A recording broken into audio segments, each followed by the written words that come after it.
Good morning, everybody. My name's Alan Small. I'm the Independent Child Protection Committee Chair in Falkirk. I also chair Scottish Borders Public Protection Committee. But I'm here today wearing my hat as Chair of Child Protection Committee Scotland, Neglect Subgroup.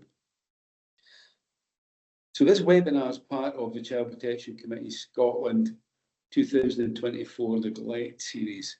We're delighted to be supported and couldn't do this without CELCIS and the Scottish Government's assistance. And this webinar is going to focus exactly as it says in the slide there, exploring the complexities and challenges of dental neglect for children and young people. We're going to be looking at some of the professional dilemmas, the preventative approaches, and also how we can take a trauma-informed approach to facilitating access to treatment and interventions.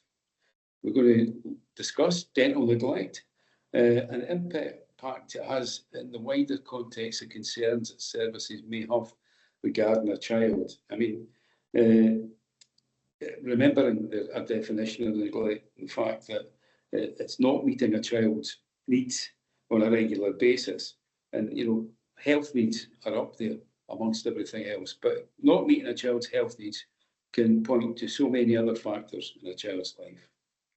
So we know dental neglect can be a strong indicator of wider neglect, but it's not straightforward, as nothing is within the child protection arena. And it's got added complexity due to the context of shortage of resources in the NHS at the moment. We're all completely aware of the fact that we've got a national shortage of dentists, and it's actually more and more difficult to access a dentist. A lot of people have fallen off dentists' lists. And, you know, the pandemic had something to do with that. But we've also got the cost of living crisis and the fact that I think in general society, but definitely parents, are experiencing more difficulties, more trauma, and some people just don't have the means to actually seek support. So probably enough listening to me, and I'm going to move on to our speakers. I'll do a short introduction just to let you know how the day is going to go. We're going to start off with Dr. Christine Park. Christine's a senior clinical lecturer and honorary consultant in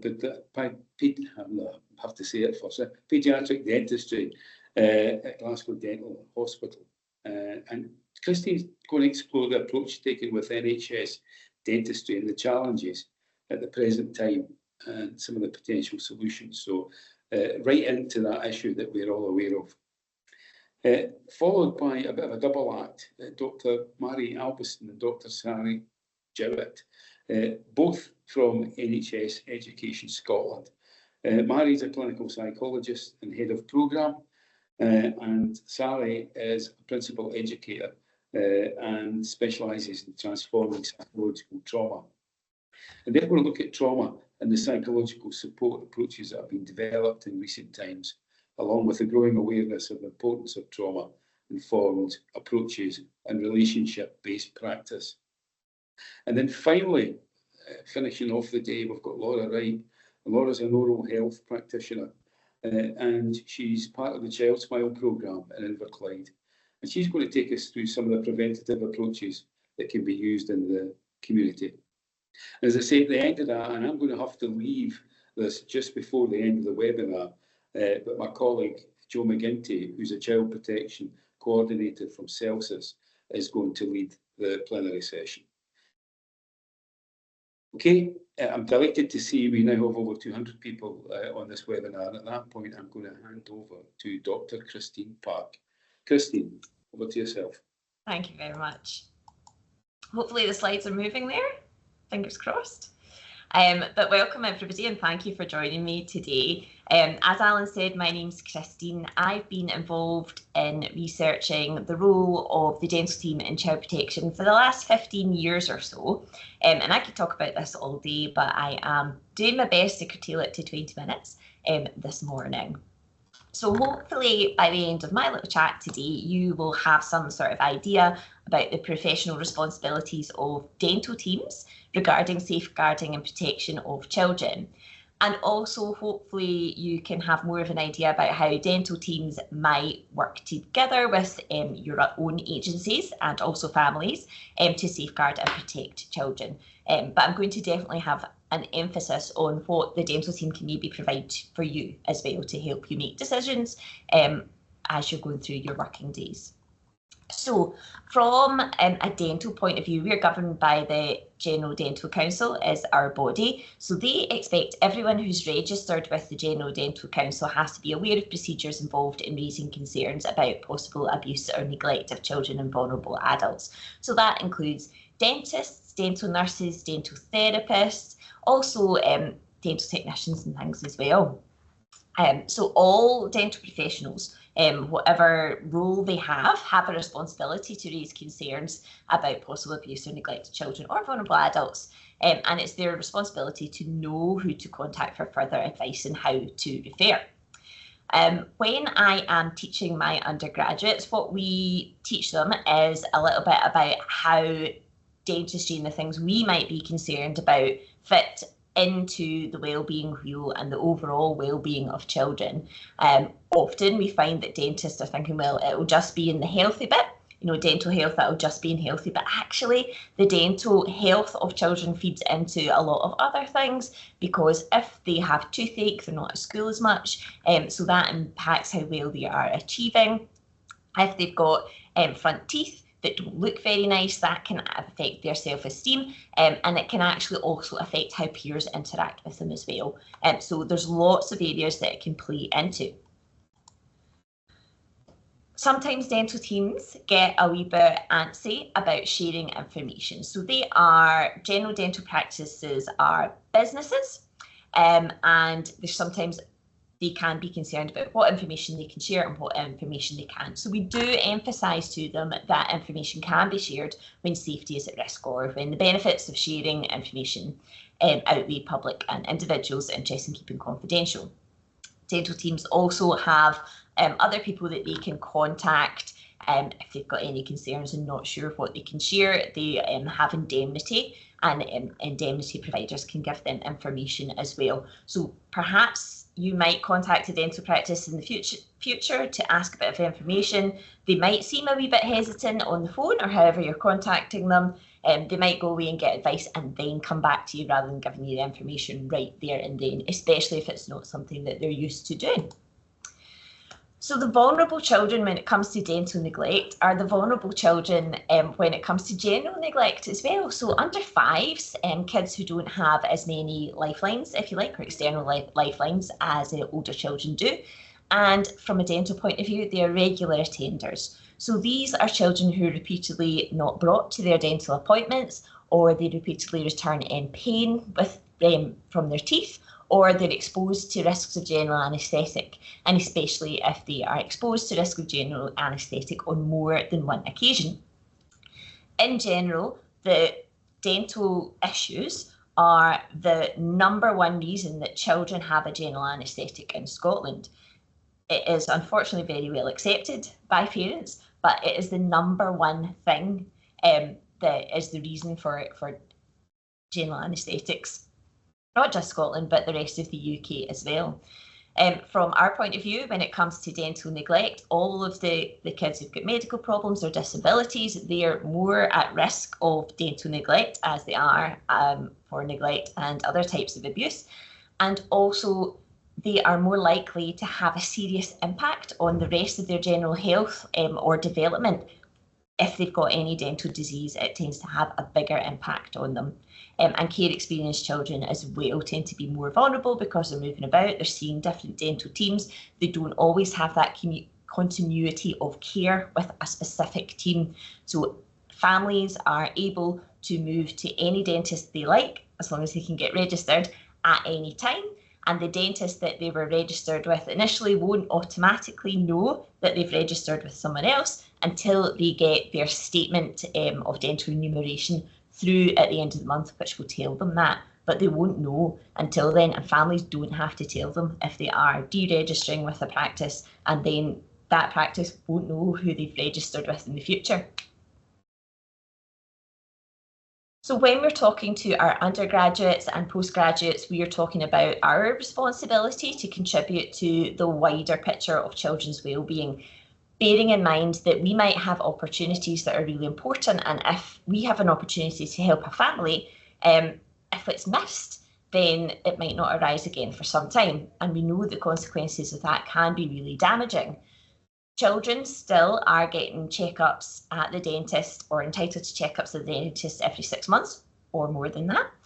Obviously, it's changed slightly for adults as well. So there is a thought that children might see dental teams more frequently than they might be accessing other types of healthcare, because they're not regularly seeing a GP for anything, for example.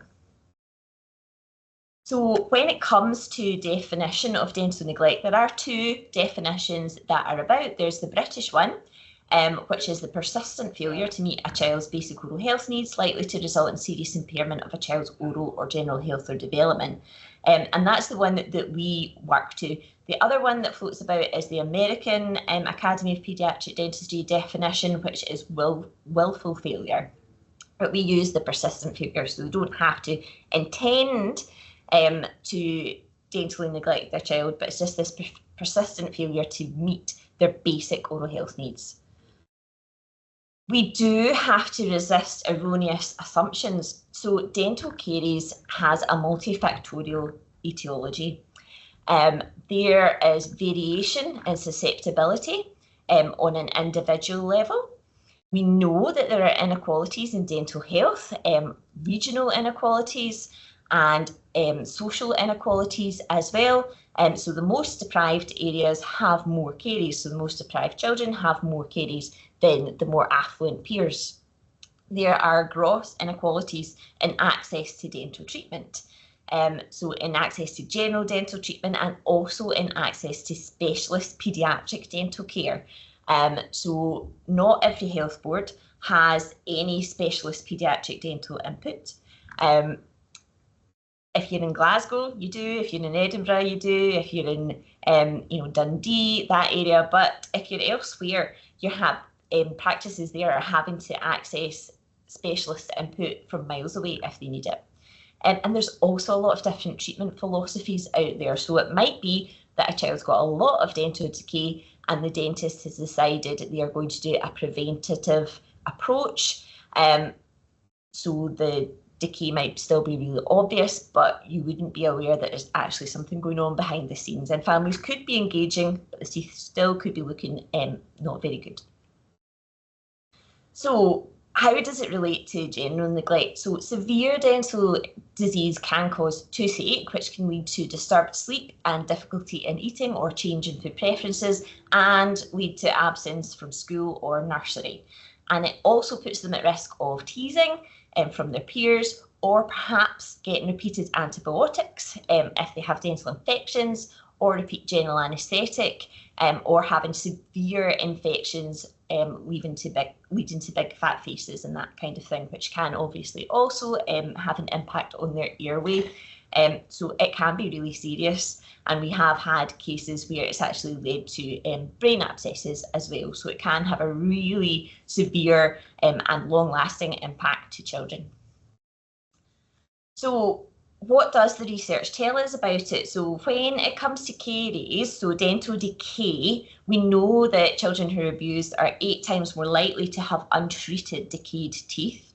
And for children who are neglected, they also have more untreated decay, and they tend to have more plaque. So a higher plaque index means that there's more plaque about in their mouth. They've got more untreated decay and more evidence of gingival bleeding. So that's bleeding from the gums, and that's related to having more plaque in their mouth as well. And in Glasgow, when we did a bit of research back in 2009, but this has not changed actually, and the patterns are still the same.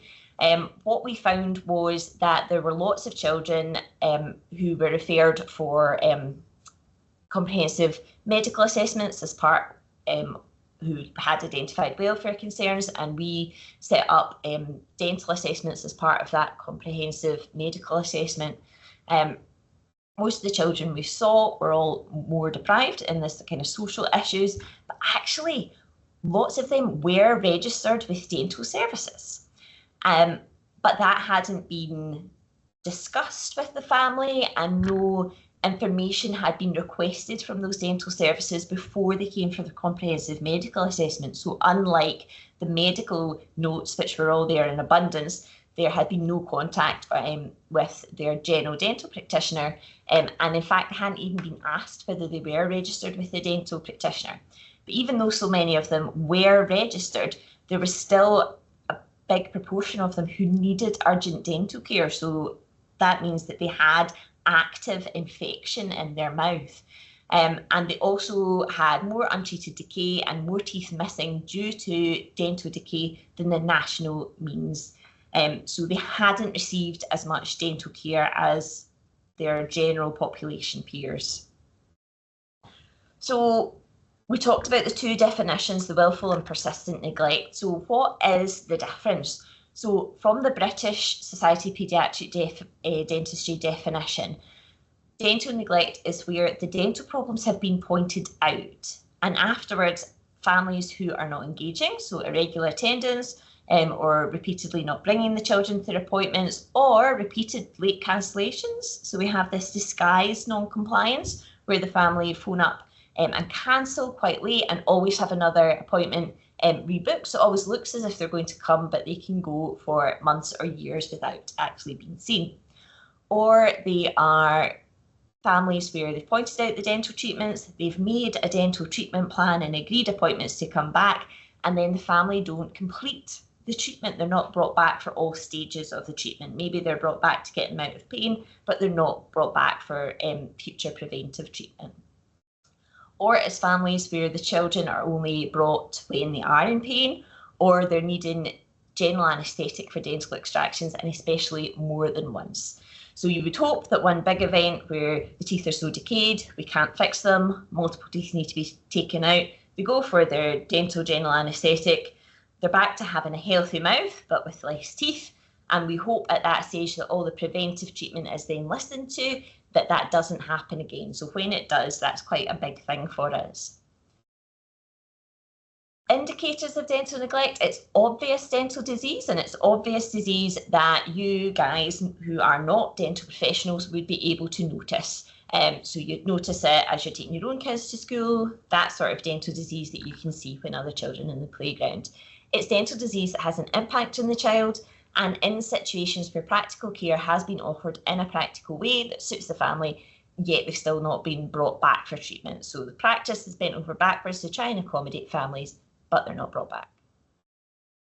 When dental teams are looking at managing dental neglect, they're following the guidance that comes from this previous document, Child Protection and the dental team, and also from the British Society of Paediatric Dentistry policy document on dental neglect. So it has 3 stages, which is a preventive dental team management stage, a preventive multi-agency management stage, and then the child protection referral. And it also has some standard letters in it that dentists and dental practices and therapists and hygienists and what have you can use to send to health visitors to try and engage this multi-agency management.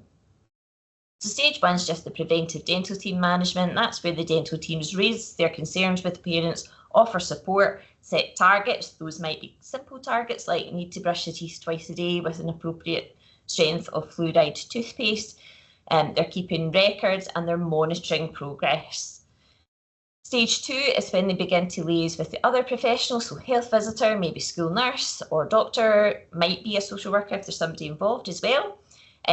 This also might be when children have common assessment framework. The dental teams would be checking to see if there was a protection plan in place for the child, and this is where the agencies are working together and agreeing a joint plan of action. And then the stage 3 for the dental teams is the child protection referral. So in any complex or deteriorating situations, they are advised to follow the local guidelines and referring to social services if they have a concern. So this is past the stage of liaising with the health visitor or what have you. This is when things are not getting any better and they're making a child protection referral. So this is an example, a 3-year-old child who came to the dental hospital with multiple grossly carious teeth, and in the referral letter, the dentist said they were in pain. So the family cancelled their first assessment appointment with me, then they failed to bring the child to the next 2 appointments. We tried to contact the family, no response. I contacted the dentist to say, have they actually come back to you, because they've not come to me. Because I hadn't seen them before, I didn't have all the doctor's details, so got the doctor's details, asked for the health visitor's details, got in contact with the health visitor, and then the health visitor managed to visit and arrange a new appointment. And we gave the health visitor details of the appointment to help to ensure that they attended as well. Another example is a family that we've seen with 3 children, so an 8-year-old, a 6-year-old and a 6-month-old, who came for one of these comprehensive oral assessments as part of their comprehensive medical assessment. Now, both of the older siblings had obvious ingrained dirt on their school uniforms, their skin and hair was visibly dirty, and they both were smelly. They were the sort of children that I thought, you must be getting picked on at school. And both of them had active decay. Now, it was just to point out that even though it's the dental team who are seeing this child, they will be able to note those bits about extra oral appearance. And dental teams are told that they can record them in their notes as well.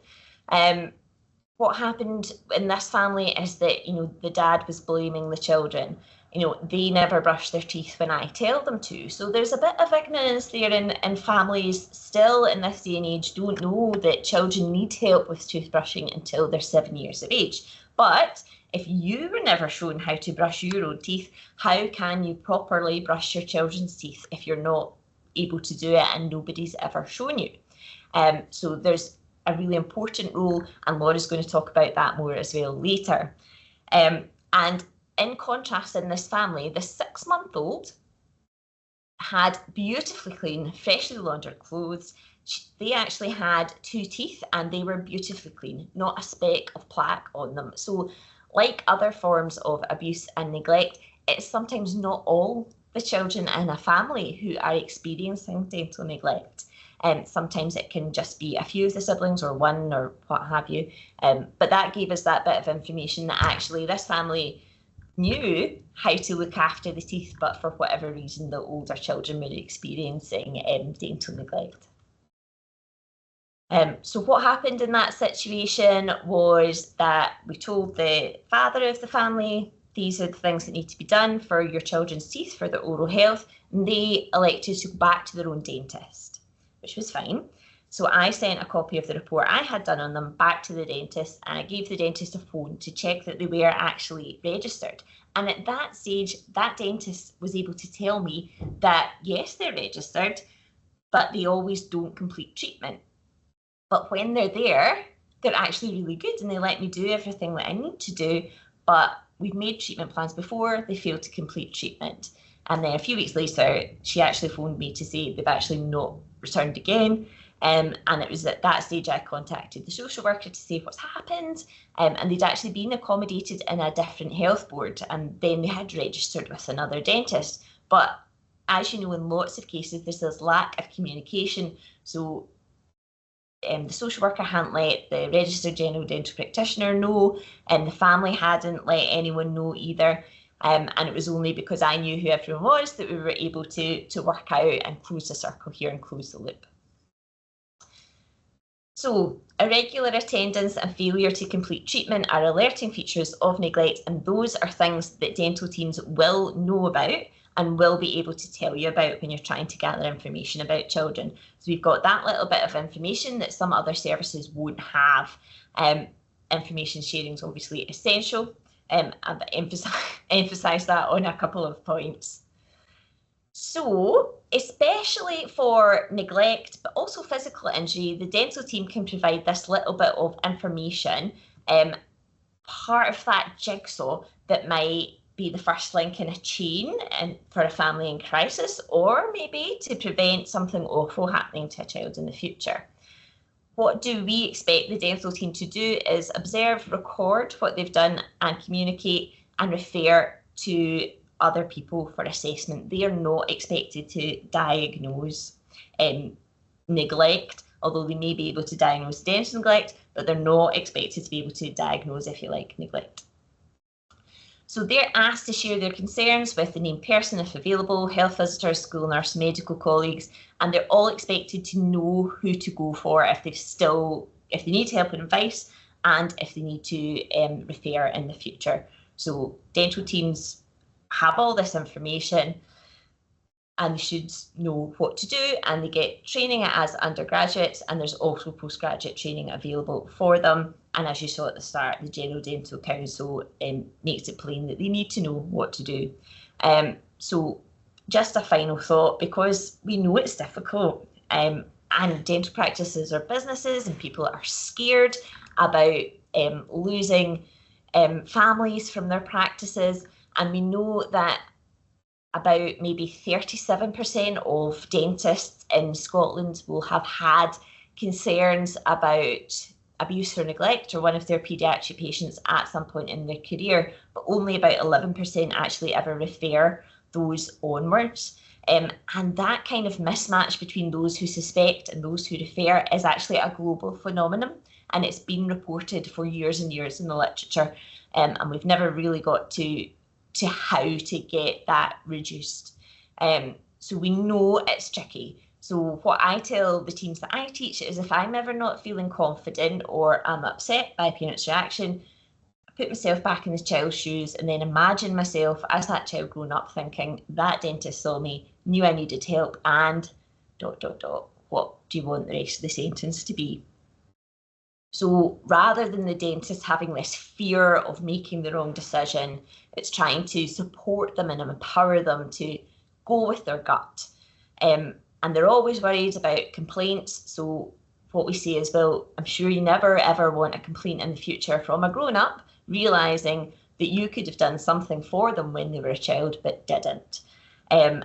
And none of the dental team members ever want to be the last professional to see a child that something then awful happens to. And unfortunately, we do sometimes have to look at dentist notes when there is some awful tragedy as well, which is obviously very impactful, not only for the child and their family, but for the wider community and for the professionals who've been involved. So thank you very much for listening. That is my wee whirlwind through my part of it. I've put my contact details up there, and I'm quite happy for them to be sent out as well, and I will hang around for the Q&A at the end. But if you want any further information or help with getting in touch with dental teams in whatever area you're in, or need to know who they are or how you would get in contact with them, please don't hesitate to get in touch with me, and I'll do my best to help you from that point of view. So thank you very much. Thank you, Christine. That was fascinating. And yeah, I think we could listen to that all day as well as you could speak all day. Good morning, everybody. I'm Sally Jowett, as Alan introduced earlier. So I'm a principal educator on the National Trauma Transformation Programme at NHS Education for Scotland. And I'll just let Mary, my co-pilot today, introduce herself briefly before we get started with our presentation too. Hello there, everybody. My name's Mary Albison. I'm a clinical psychologist, head of programme for the physical health work stream here in the Psychology Directorate in NHS Education for Scotland. Fab, thank you, Mary. So Mary and I will be talking today about the impact that psychological trauma and neglect can have in more of a broad general sense, and thinking about how that might relate to people's experience and families' experiences of dentistry. We're going to be giving quite a brief overview of what trauma is, the way that it can impact people, but also how powerful a trauma-informed approach can be for people who are affected. So how we can make small adaptations to perhaps the care and the services that we provide in order to kind of support people to access the care that they need at the time that they need it. And just to say, we know how common trauma and neglect is in the population. It's something that we'll be speaking to today. So we're not going to be going into any detail about any specific experiences, but we'll be talking about trauma and its impact in more of a general sense. So I want to start off by going through our trauma tree here, which is probably a little bit too small to read, but I'll just go through it step by step. So this really shows us the impact that psychological trauma and neglect can have across the widest range of health and social care outcomes. So at the roots of the tree, we have the different types of trauma and neglect that we might experience in life. So we've got single incident traumas that might be one-off events, perhaps a road traffic accident, or even experience in a dental setting potentially. Or then we also have complex trauma, which is more that multiple prolonged chronic experiences of trauma, abuse and neglect, which might be physical or sexual abuse or neglect, or perhaps exposure to domestic violence. And we know that the impact of that can be really unique to the individual. It's like a fingerprint. We couldn't really predict. It depends on the age that we are that we experience it, how many events we've experienced, our relationships to perhaps the perpetrator, and all of that can lead to potentially a wide range of different outcomes. Most people actually do recover from the impact of trauma without negative outcomes because we have the right supports around us at the right time. But in the absence of those supports, we are at much greater risk of preventable outcomes across the widest range of health and social outcomes that we see here. So those outcomes are represented by the leaves of the tree. But the root to those outcomes is what we see in the trunk. So we have the impact of trauma can lead to an elevated sense of threat. It can lead us to be constantly aware of potential danger, trying to avoid anything difficult or bad happening to us again. It's a very protective state to be in. And what that can mean for people, for children and young people and for adults, is that we might have already be kind of already experiencing heightened emotion in any situation. And then when we go into more challenging situations, we're much more likely to get thrown out of our ability to kind of cope and manage with that in a way that we might like to. So we might have that extra difficulty managing strong emotions. And if we think of the kind of typical anxiety that any one of us might experience in a new situation, or perhaps a dental setting, it's not people's favourite. If we add to that the kind of heightened stress and sense of threat that we have in trauma, we can see how that might lead to different ways of coping with that and managing that. So what we often see is potentially risky ways of managing the distress that can come along with that, and that's partly because of that heightened sense of threat, and maybe partly because of the way that we've learned to cope with that works. So that might be using substances or alcohol as a really, really common way of people trying to kind of dampen or manage the really strong emotions that they feel in order to try and get the care that they need. But obviously that leads to other complications. We might see heightened perhaps verbal or physical aggressions, people in that fight or flight mode when they are perhaps in that sense of threat. And what we also see really commonly is a difficulty with relationships, a difficulty trusting people, which just makes sense. If you've had really difficult experiences with people in the past, it's going to be exceptionally difficult to put your trust in a relative stranger and to establish those relationships that are supportive. If you've not experienced a healthy and reciprocal balanced relationship before, people just don't necessarily know what to expect or what to look for or how to engage with that.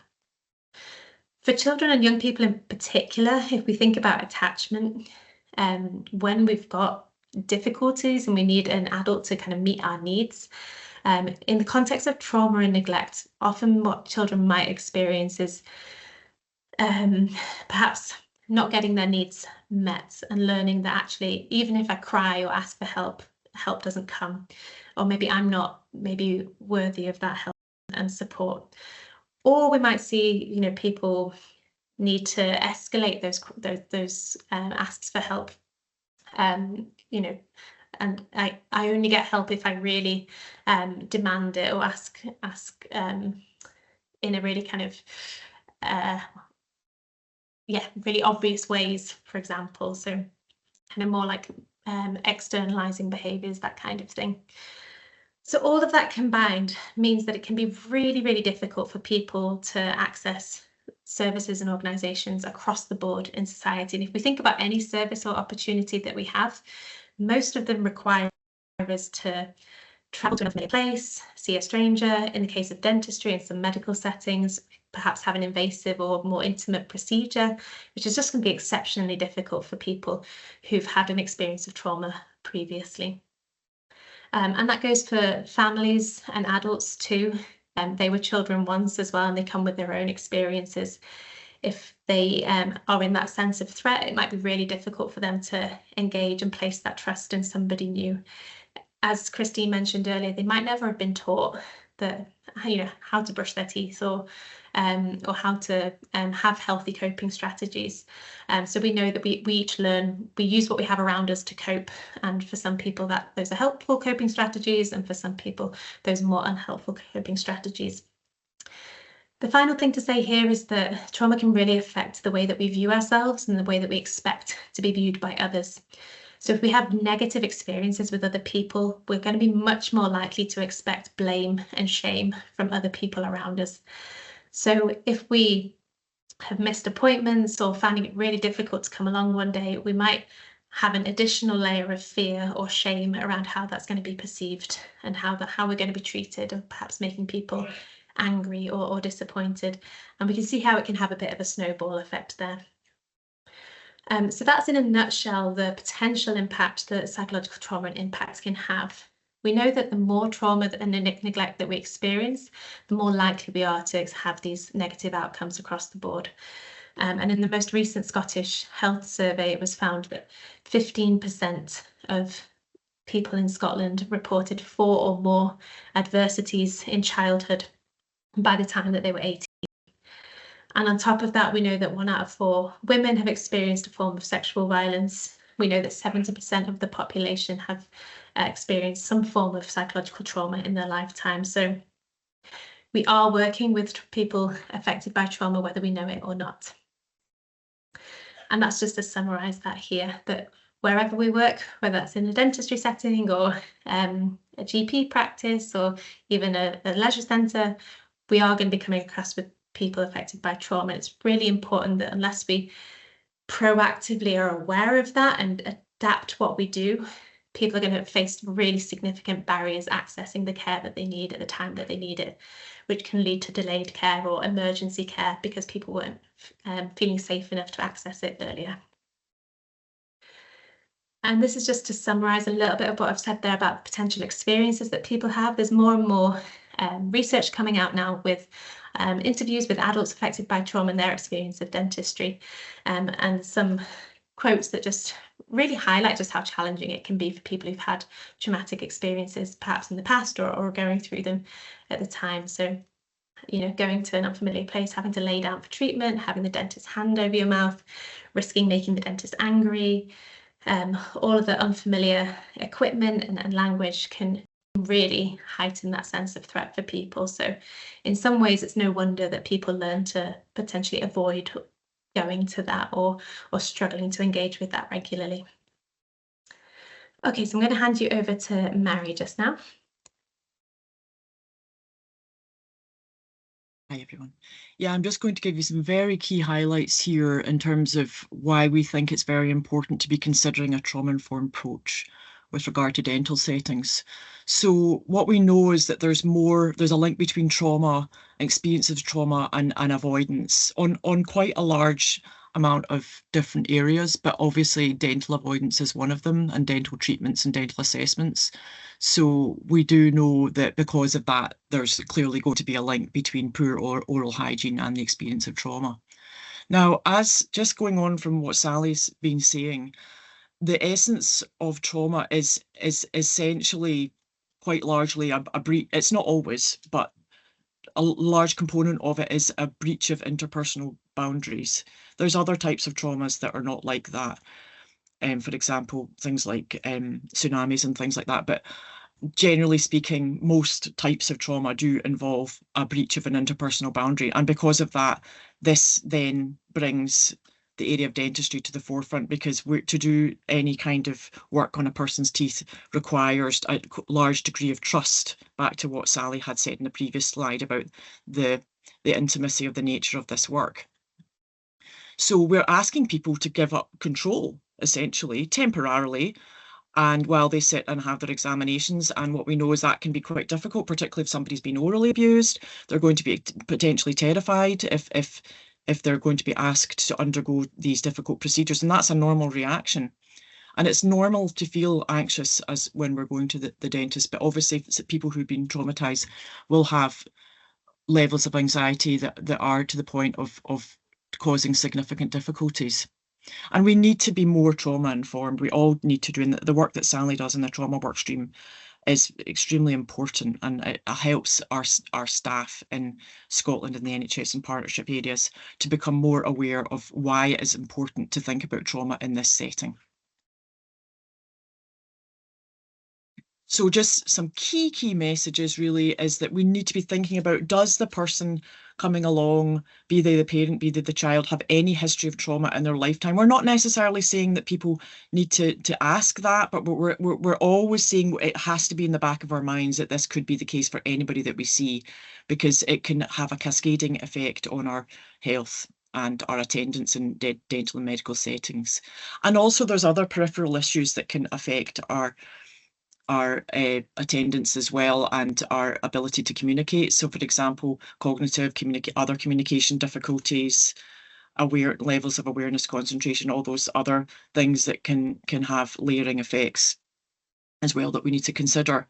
But another take-home message would be that, I guess, if we have experienced trauma, we're more likely to have other mental health difficulties, significant mental health difficulties such as depression, binge eating, or self-induced vomiting, which we know can have a very highly detrimental effect on the teeth, and self-harm, substance abuse. All of those things can come hand in hand with trauma, and it's worthwhile thinking about in terms of tying it in more broadly.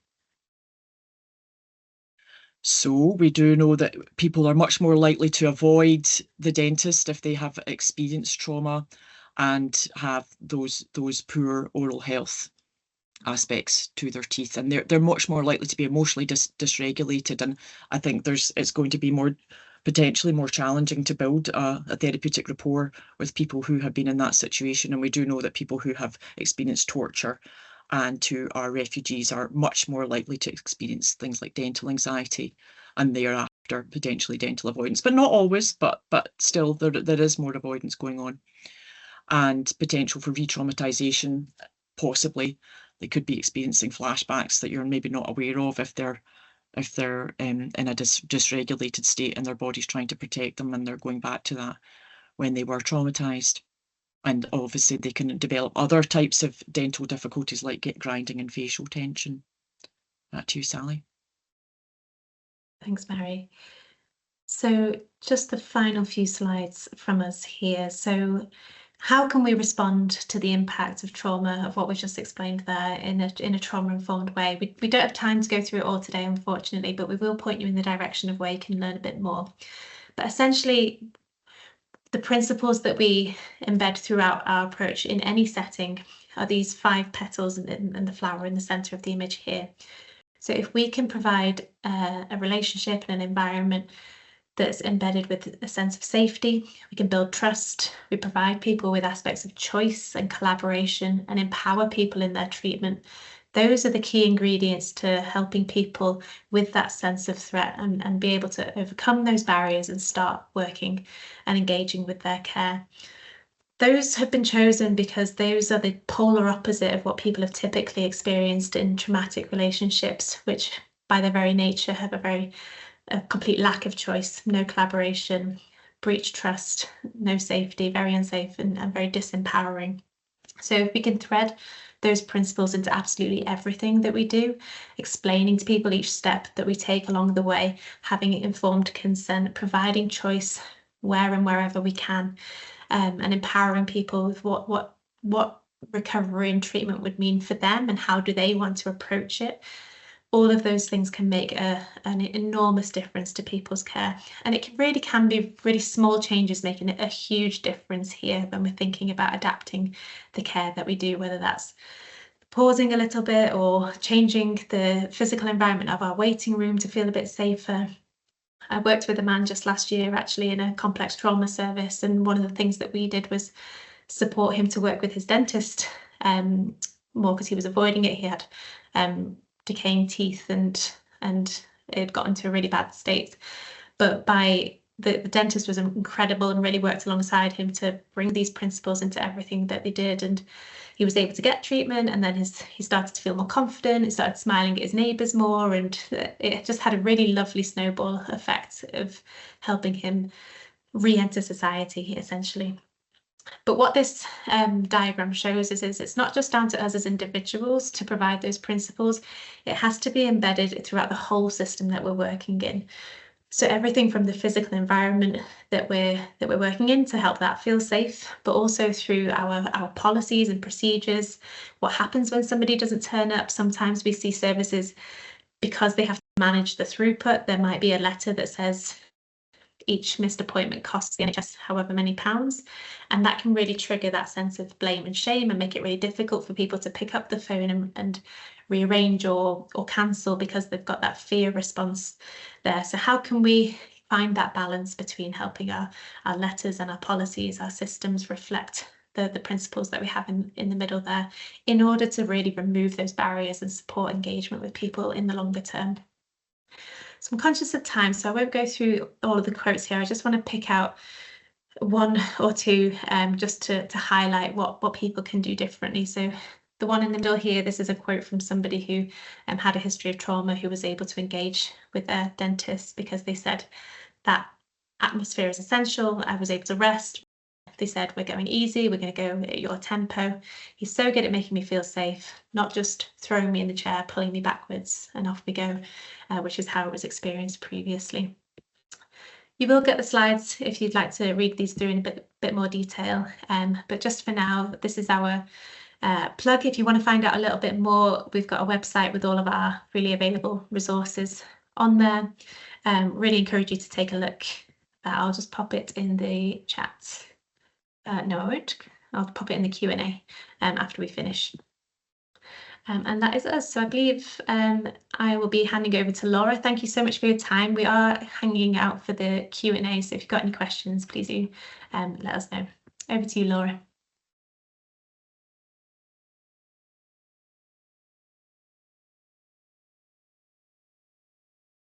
Hi there, thanks very much. So my name is Laura Wright, and I'm here to talk to you a bit about dental neglect and child protection. So I work with Child Smile, and the aim is the picture of the healthy teeth on the left there that you can see, and not the decayed ones there on the right. So I'll tell you a wee bit about Child Smile. I don't know if any of you have heard of it before. Child Smile is a national programme designed to reduce inequalities in oral health among young children. It's funded by the Scottish Government, and there are three main components: toothbrushing, community and practice, and fluoride varnish. So within my role, I'm involved in the toothbrushing programme. We deliver that in early years establishments, also work a bit in the community, doing sort of events and things like that. And we do work closely with local dental practices as well that are quite heavily involved in Child Smile. So I'll tell you a bit about my role. So I work with Inverclyde Health and Social Care Partnership, Child Smile, and also under NHS Scotland. So we deliver and implement the National Toothbrushing Programme. It's delivered in all nurseries, and targeted primary schools participate. So it's only to do with SIMD areas. So that's the Scottish Index of Multiple Deprivation. So it's delivered in primary 1 and 2 in areas identified through SIMD. We attend parents' evenings, curriculum events. We deliver starting solids events with community nutritionists. We're involved in a Thrive Under 5 project, which is being delivered in Inverclyde at the moment. It's been piloted in Port Glasgow. As I said, we're involved in community events. We attend toddler groups, book bug sessions. We deliver oral health education sessions to children within nurseries. We provide oral health and intervention with families where it's required, and we signpost to dental services. We liaise with health visitors, school nurseries, and family nurses as well.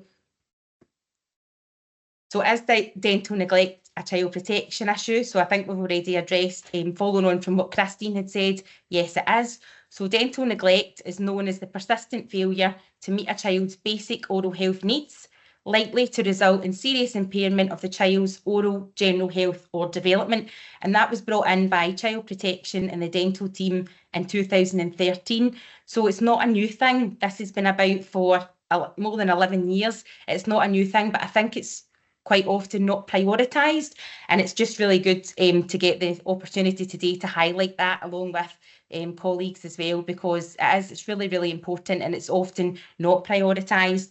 And the wee umbrella underneath keeping children safe is everyone's responsibility. And I think that's really important as well, following on from what other people have said.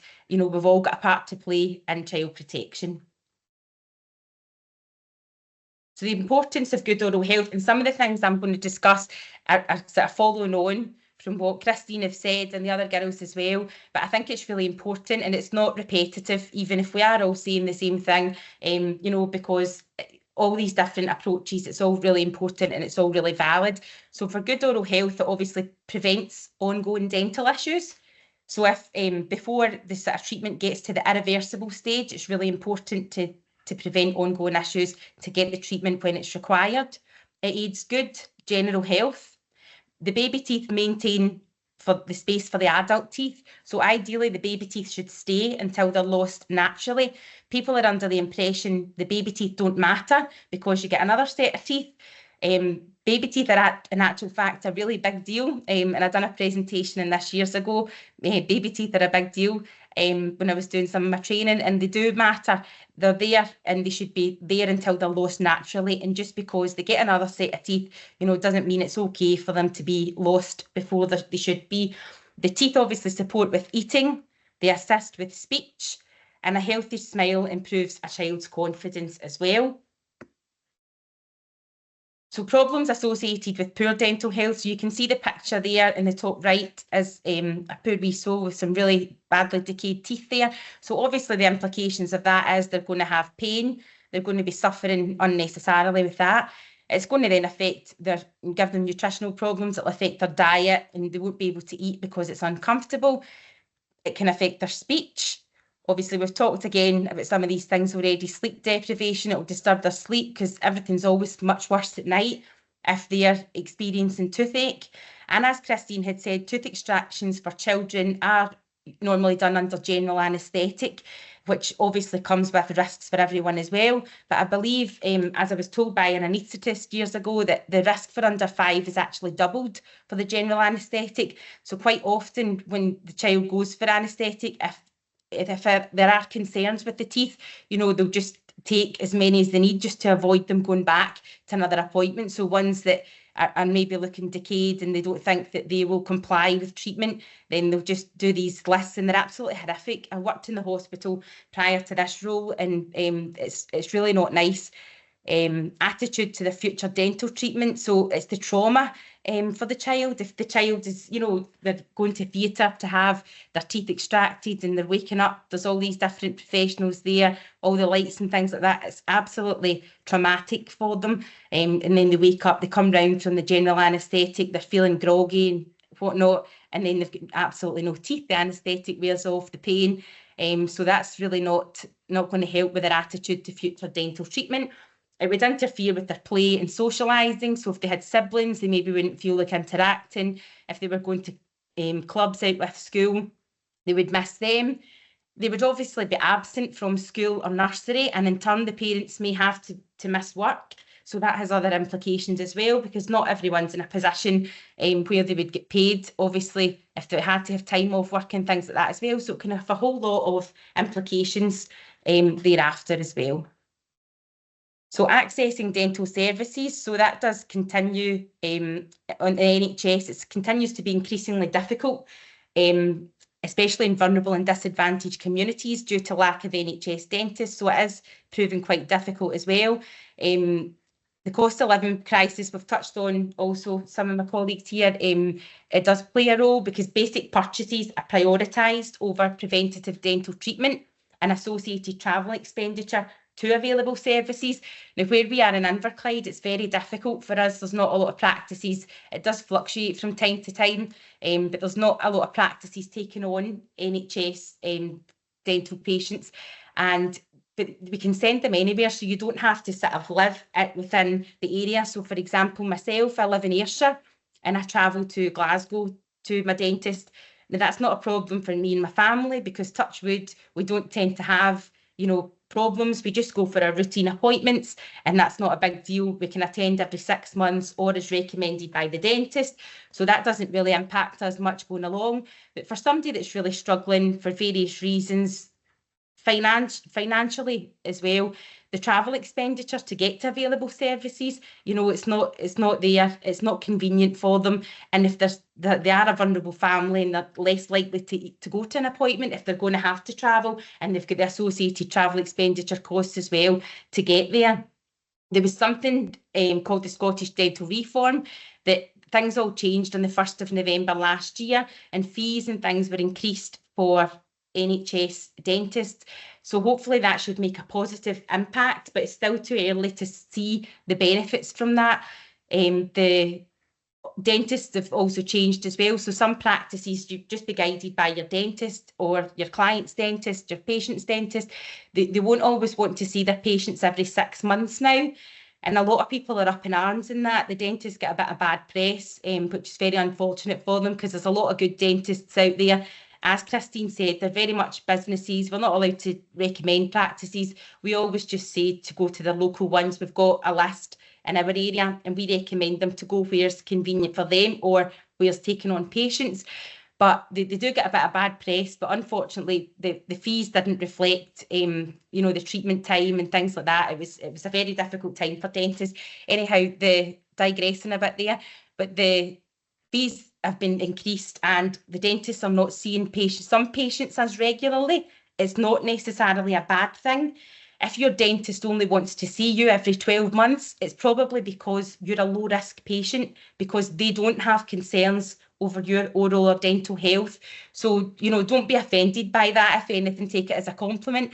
And that should hopefully free up their appointments and allow them to take on more NHS patients, and it hopefully should allow more vulnerable families to be seen and to get in and to get treatment as well, because a lot of general dental practitioners have gone down the private route, but unfortunately in vulnerable and disadvantaged communities, private treatment is not an option, so they rely heavily on NHS.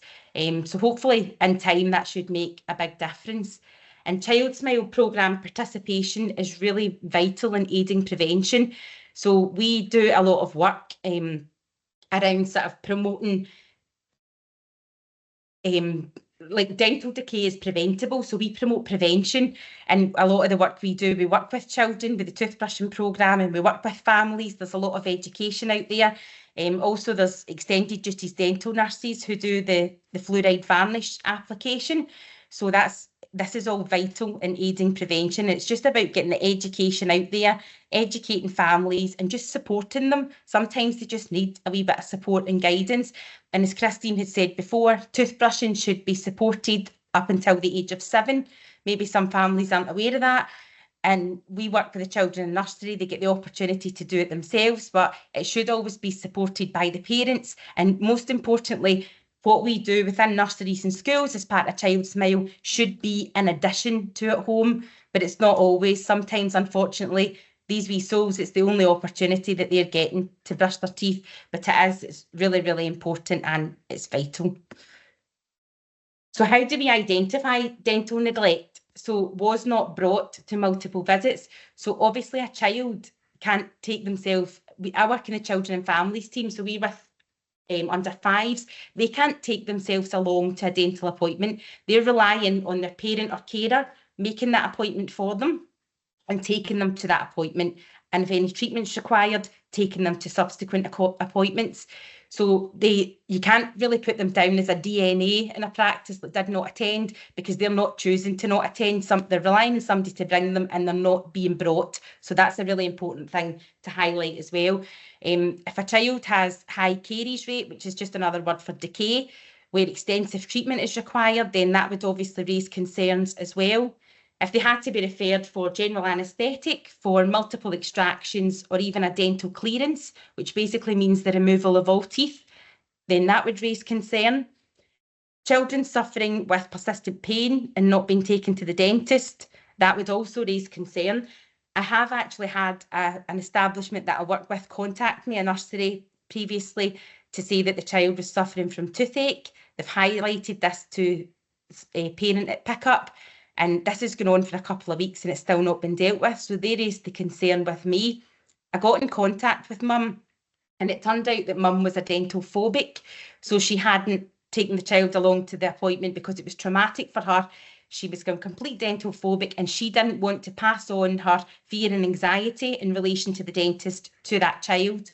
So she was waiting. Dad worked away. She was waiting for him to return from work, and he was due back. And she was hoping he could take the child along to the dental appointment because she just couldn't do it, and she didn't want to pass on her fear and anxiety to the child, which was fair enough. So there was a reason for that, but you can see why the establishment was alarmed that, you know, they've raised the concern and why that's not been followed through. But I was able to speak to her, offer a bit of support, and by the time the nursery contacted me and I'd got in contact with her, Dad was home, we arranged an appointment, child was taken along, problem solved. So sometimes, you know, there's other things going on and there's a bigger picture, and it's important, you know, to look at that. But as long as we all communicate, then, you know, usually you can get to the bottom and it can be addressed. So should dental neglect, concerns on neglect be reported? Yes, it always should be reported, and we should document everything. As Christine had said already, it's, you know, you might be that missing part of the jigsaw piece, and I'm sure within all of our roles, you know, everybody's on here today, this is to highlight child protection and dental neglect, but we've all done child protection training. I know myself, when I first started 14 years ago with the NHS, the first set of training I've done, it's all big stories that have been from the media, and it highlights these cases, and at the end of the event is when all these people speak up and say, oh yeah, you know, that was a bit worrying, I was a bit concerned about that was a bit strange, but it's no good. You know, these things are in the media and some horrific things have happened to these children. By that point, it's too late. So, you know, don't ever be the last person to have contact. And if you've got any concerns at all, you should always address it, and you should always, you know, contact somebody and raise your concern, because it just might be relevant, and then it might encourage other people to raise concern as well. And if there's nothing, and it can be scary, and I appreciate that, but it wouldn't be taken any further if it was looked into and there was no concern. You know, I'm assuming it would be written off. It wouldn't be go any further. So if there's any concern, of course, then we should highlight that. Dental disease and decay is preventable. So historically, the focus has been in treatment rather than prevention. But now times have changed. So, for example, when I was young, I do have a lot of restorative treatment. I've had a lot of fillings over the years. But when I was a lot younger, we used to go to the dentist and it was just like, oh yeah, you need a filling, that's fine, it doesn't matter.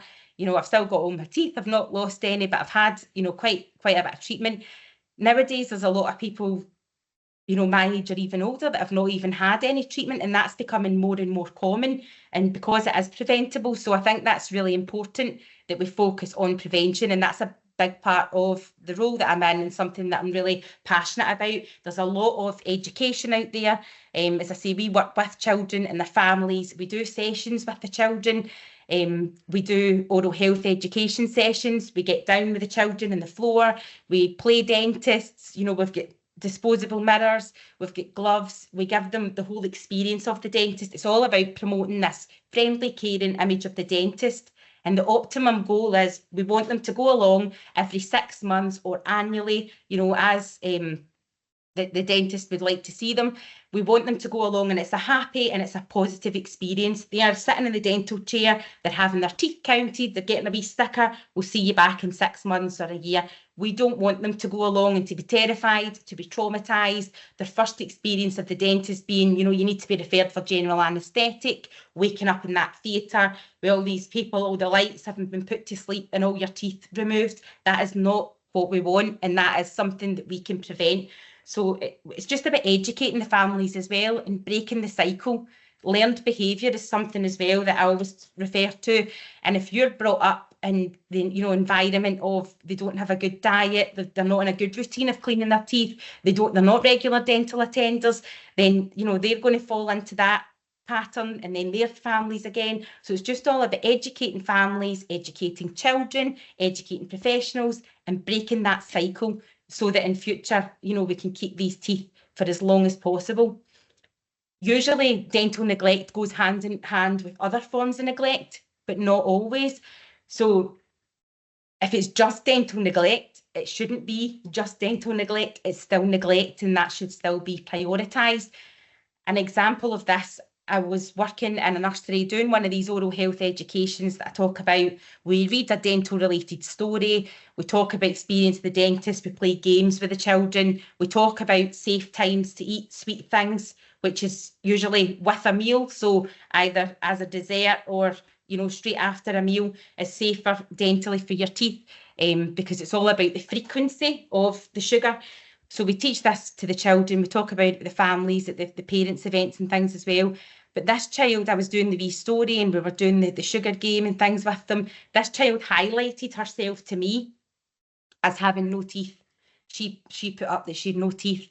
So at the end, I always go in and I speak to them. We arrange a follow-up. We have various contacts with establishments throughout the academic year. I was arranging a follow-up appointment and I said to them, oh, this wee one in the room, she highlighted herself to me, like I wasn't aware of her. And they were like, oh, no, she was referred, she had the general anaesthetic, she said her teeth all taken out, yeah, but she's fine. And I said, all right, but was a contact made with the health visitor regarding this? No, there wasn't. So I went back, we used the same system we can access that the health visitors access, and there was nothing marked on here at all in relation to that child, nothing at all. But the nursery, when I'd kind of mentioned sort of dental neglect, they're like, it's not neglect, like they refer to sort of sexual and things like that. And they also talk about, because the child was, there was a nice family. We don't have concerns with this family. They're a lovely family. The child's well kept, she's clean. We don't have concerns with them. It's just her teeth. But that child was 4 years old and she's now starting school. She's been through this traumatic experience of being referred, going under general anaesthetic, having all her teeth removed. She's highlighting herself to me and singling herself out in front of all these children when we're doing the education session. They're all showing their lovely smiles. And she had actually been referred to speech and language as well, but then discharged because there was nothing they could do for her, because the reason she had the problems with her speech was to do with her teeth.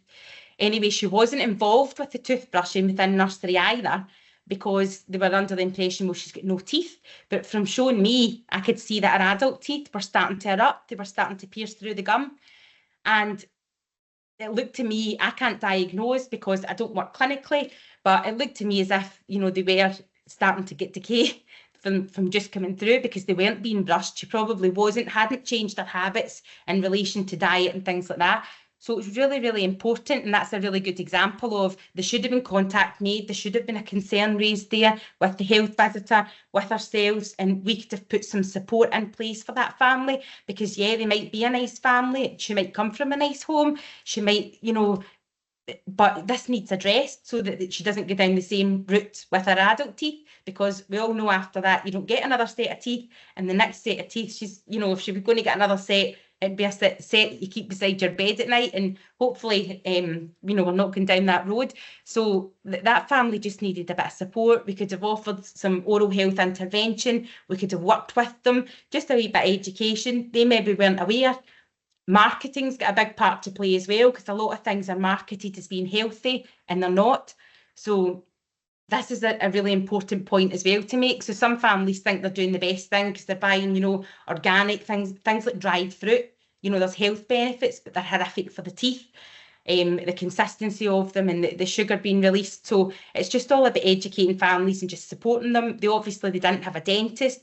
That child would have been born during COVID time, and a lot of the ones in nursery were, when obviously general dentists couldn't work. So children hadn't been, they're unregistered. So this is somebody that slipped through the net, but the nursery wasn't concerned because this was a nice family, they were from a nice home, she was a well-kept child, it was just her teeth. But the concerns still should have been raised, and then, appropriate action put in place to support and guide this family, with relation to the diet, cleaning, dental attendance, so we don't go down this same route again.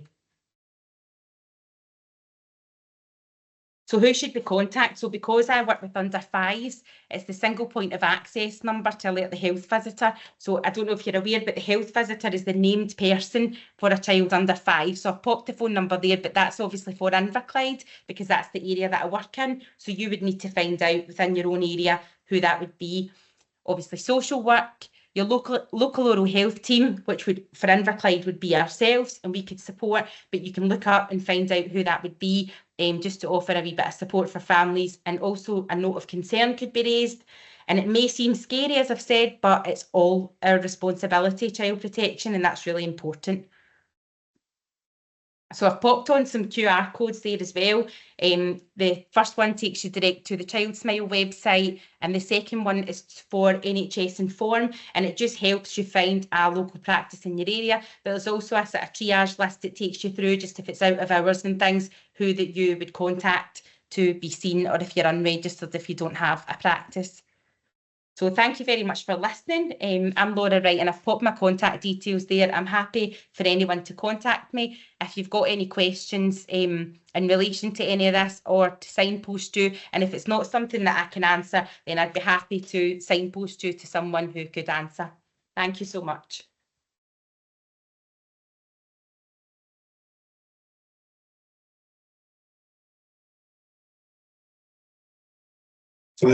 Thank you to all the speakers. That was really excellent, really informative and really rich. And actually, we've kept pretty largely to time, given there was 4 people speaking there over the hour. So that was brilliant. I didn't want to stop the presentation because of the richness of the information that was being imparted. We've got a couple of questions in the chat already. We may not be able to get through them all, but I'm going to just try and get a few posed to yourselves. A lot of them seem to be around about just the kind of dental practice kind of issues, and there's a question for Child Smile as well. Nothing so far about the trauma-informed practice, but there's one here I thought was quite interesting, just about the issue of struggling to get consent if urgent dental treatment is needed. Needing a general anaesthetic for a child as the adult with the parental responsibility could not be contacted. Is there updated guidance that gives dentists the confidence to proceed with treatment? And I suppose that might be for yourself, Christine, in the first instance. So on if it is urgent and they can't get in contact with the person who has parental responsibility, then it would be, it's like, every case is slightly different, but it's a judgment on the day and what the risks and benefits of it would be, providing the treatment there and then, or what the risks would be in delaying it. Often it's irreversible treatment. So if facial extractions, for example, are irreversible, so that can sometimes be the issue, and sometimes it can be complicated if there is any court proceedings behind the scenes, if there's more than one person who's looking for parental responsibility. So sometimes we do have to delay it, but if it is something that's life-threatening, if there's an airway issue because of an abscess on a lower tooth, for example, then they can go ahead and provide it as long as it can be justified. So the dental teams can always get advice from their own indemnity providers if they are concerned, or the specialist in paediatric dentistry. I guess there's nothing particularly written for that particular context, but it is the general principles that we would follow when we have struggled in any situation to get hold of a person with parental responsibility. And sometimes there's nobody with parental responsibility. We've had that situation as well, or perhaps parents incarcerated overseas, things like that can be a challenge. But we've done all sorts of things, phone calls to prisons overseas, things by Zoom to get parental consent that way. So there are sometimes ways around it, and I guess the main thing is not just to try and do it yourself. Use legal teams to help you, use indemnity providers for advice, reach out to specialists if you're not sure as well. Christine, that's really helpful. I suppose The only thing I was going to ask was, does it depend as well on the age of the child or young person? So if they're over 12, does that make a difference? Can they consent to their own treatment? So I guess if they're deemed competent, then they can. So if they can consent, but they can also obviously withhold consent too. And we wouldn't, if someone was deemed to be competent and they didn't wish treatment for whatever reason, then we can't override that either. So yes, but some children over 12, if we think that they are competent and they understand what's going to happen and the consequences, then they can consent for their own treatment. Yeah. Okay, the next question is for yourself, Laura. Someone asking about child smile. I think they're from NHS Grampian, but they're saying, would you work with a 15-year-old and their family? I have a child who has not attended the dentist for 9 years and the family are resistant to engagement with services. So within the team that I'm under, it's under 5, but normally Child Smile is just in sort of nursery and primary school, so it's not normally something we support with. However, I have had questions asked by other colleagues for other areas, and I have put them in touch because I know myself, like my remit is under 5s, but sometimes if they've got siblings or there's somebody else, if we can support them, then we will. So it would just be dependent on your area, but normally it is just nursery and primary school age children that Child Smile work with. But I'm sure if somebody could help you, they would, because I would. And sometimes the registration thing, we have difficulty registering children if the families are not registered. So sometimes, although your remit's under 5, it sort of benefits me to, register the whole family, because they won't take the child on unless the parents are. So, sometimes there's a bit of leeway in who you look after. Okay, that's really helpful. Thanks, Laura. And it's good to know there's flexibility as well, and within the service, that's really helpful to know. There's a question here just about working with an unaccompanied asylum-seeking children. Due to significant trauma, including abuse and torture, accessing dental care, although available to them, was often very re-traumatising, especially as it was part of medical assessment soon after arriving in the country. What is in place nationally to support this if they can't handle dental appointments? So it's a question that kind of, I suppose, for all the panel, it's just about the trickiness of the complexity, I suppose, in terms of the trauma, considering that, and also just how, is there something in place nationally? We know services for unaccompanied asylum seekers, is a challenge as well. So I'm happy for Em to jump in there that wants to kind of start. I suppose our safety net for the unaccompanied minors for asylum seekers is our public dental service. So there is a public dental service in all of the health boards, so they would probably be the best contact for local teams if they're looking for someone locally to help access.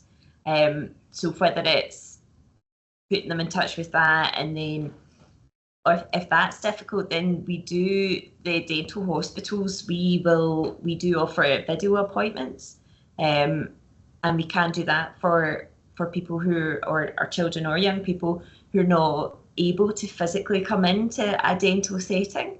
But it would be getting in touch with who your local contacts are, and if there are specifics about specific cases, I don't mind people getting in touch with me, and I can try and put you in touch with whoever your local contact is. But certainly, and there's lots of groups of patients who can't access the dental environment, or they have issues accessing it. So we do offer video consultations and things as well. I think Sally's got a lot to add to that, is it? Yeah, thanks, Sally. Yeah, it's a really, really good question, and I think just highlights the importance of that multi-agency working and having that shared compassionate understanding of what the child's needs are, and making sure that they're not falling between the gaps anywhere, because there might be so many professionals involved and those additional layers of barriers, for example, like language or cultural barriers. From the trauma point of view, I suppose just to highlight that all of the trauma-informed practice resources that we have are available for any staff member and any team. There is a lot of really exciting work happening in both dentistry and also across people working with asylum seekers and refugees.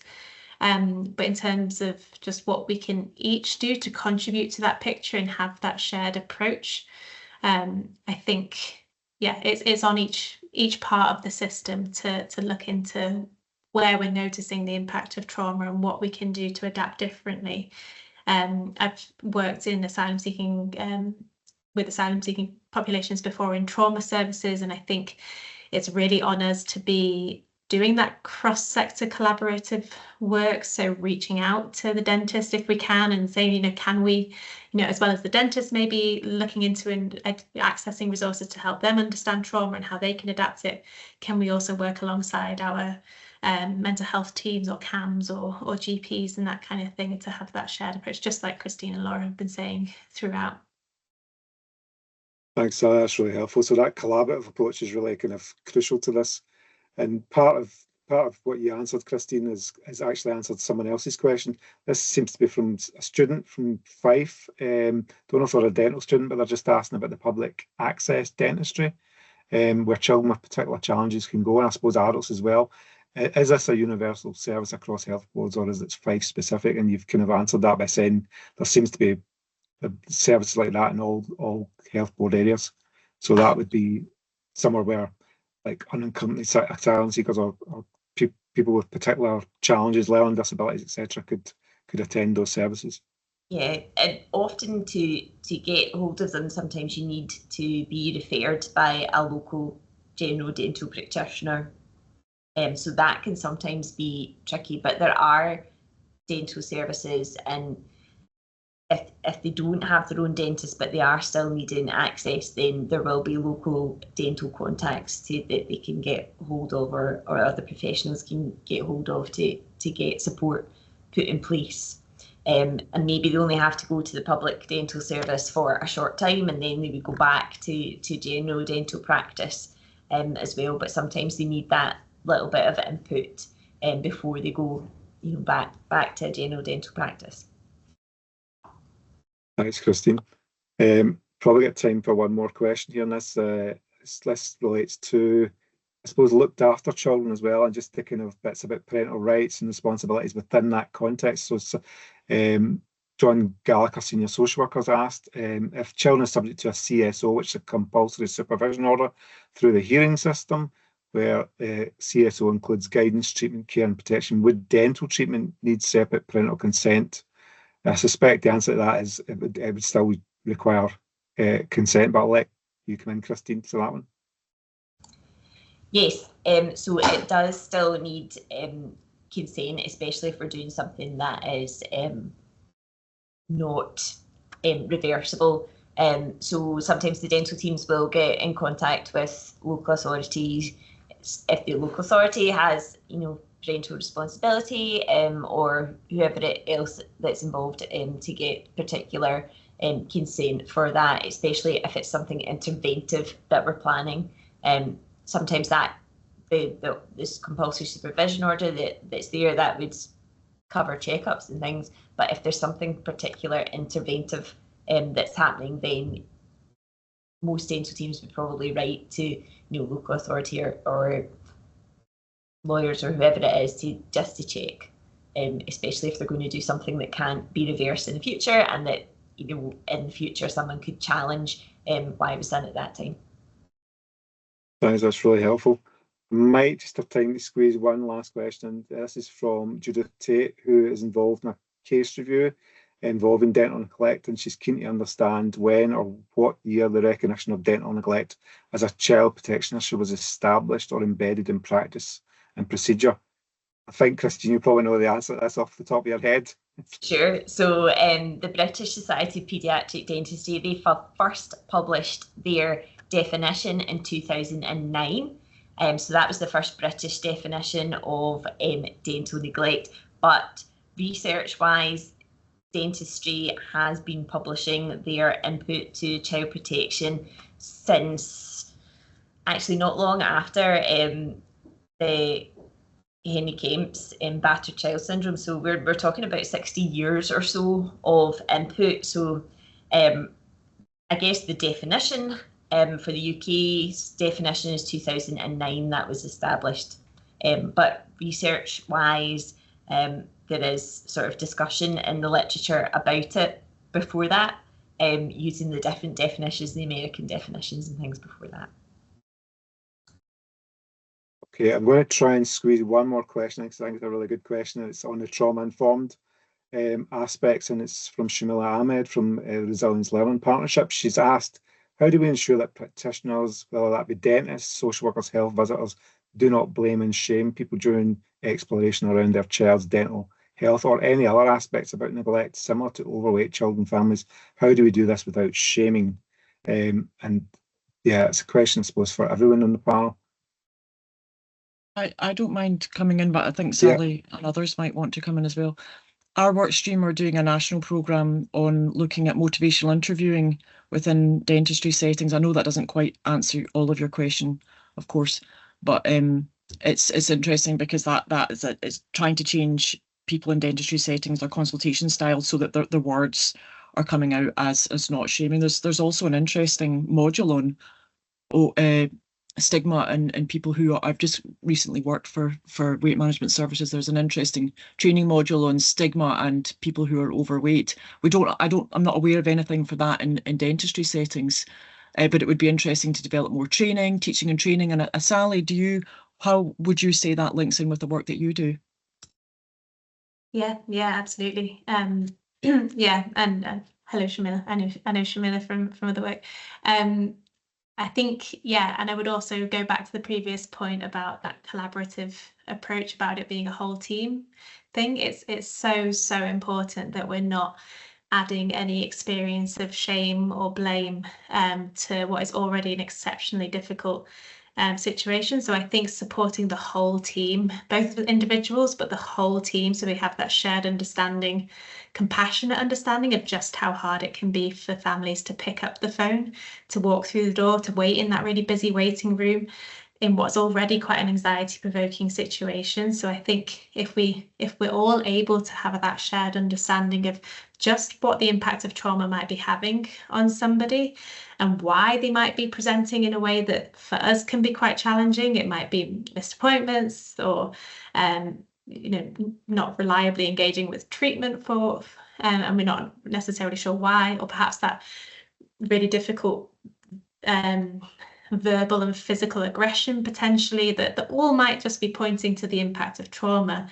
And then if we kind of add to that sense of threat, because we find that difficult, because we're human too, and we have our own experiences of trauma and stress at work, if we come back to that with shame or rejection, it's likely to escalate or lead to people dropping out of treatment even further. So what we all want is for people to be able to access their care sustainably and safely, and that really requires each of us as individuals and as teams to have that shared understanding and to look after our own well-being so that we're in a place where we can provide that for people, so that we're not pushed out of our ability to kind of stay calm and manage those situations too. So yeah, really good question. I think that's one of the key barriers for children and families in dentistry.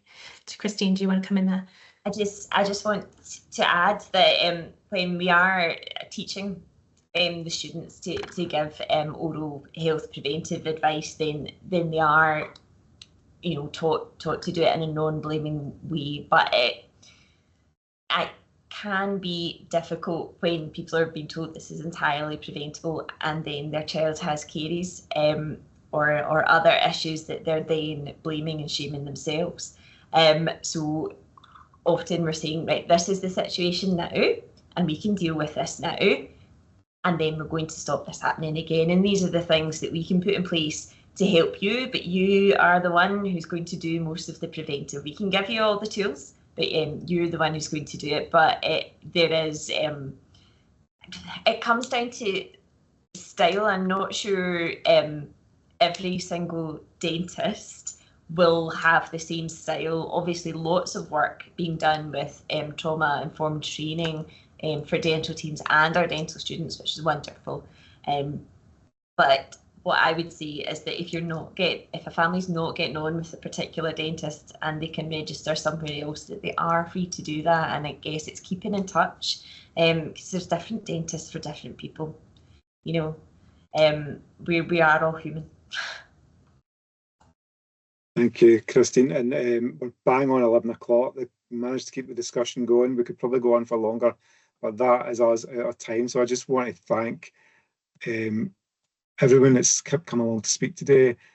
Christine, Laura, Sally and Mary. It's been excellent. I think there's comments in the chat just about how informative people have found it.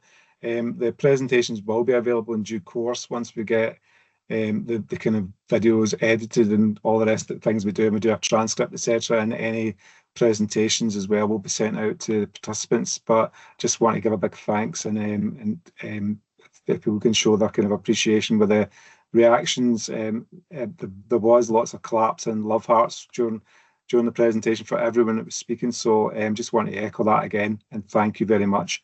And I'll leave it there. And we will be having further neglect learning webinar sessions, hopefully later in the year on different topics, but this has been fantastic. Thank you very much.